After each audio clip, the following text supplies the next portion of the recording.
سوال ہے کہ نماز میں یا خارج نماز انگلیاں چٹخانا کیسا ہے؟ اگر انگلیاں چٹخائی جائے نماز کے اندر تو اس کا کیا حکم ہے؟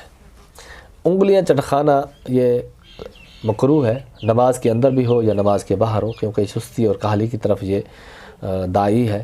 اس لیے نبی علیہ الصلوۃ والسلام نے اس سے منع فرمایا ہے۔ فقہ کی کتب کے اندر بھی نماز کے اندر تو چٹخائے گا تو نماز اس سے مکروہ ہوگی، اور نماز کے علاوہ بھی کیونکہ یہ کوئی فضول کام ہے، اس لیے اس کی اجازت نہیں ہے۔ ہاں اگر کام کر کر کے تھک گیا ہے اور پھر اس نے ایک انگڑائی لی اور اس کے اندر اس کے کچھ کٹکارے نکل گئے تو اس میں کوئی حرج نہیں ہے، جیسے کہ ایسے انگلیاں بنا کر ایسے اس نے کی تو پھر کچھ نہ کچھ سستی دور کرنے کے لیے، تو یہ سستی دور کرنے کے لیے اس کی تو اجازت ہے۔ لیکن خام خواہ جس وقت ہارور لگا ہوتے انگلی توڑنے کے لیے، ایسے توڑا ایسے کو، ایسے توڑا ایسے توڑا ایسے توڑا ایسے، تو یہ کرنا جائز نہیں ہے۔ یہ نماز کے اندر بھی منع ہے اور نماز کے علاوہ بھی منع ہے۔ اگر نماز کے اندر کرے گا تو نماز اس کی مکروہ ہوگی اور اس کے ثواب کے اندر کمی آ جائے گی، لیکن نماز اس سے فاسد نہیں ہوگی۔ واللہ تعالی عالم بالصواب۔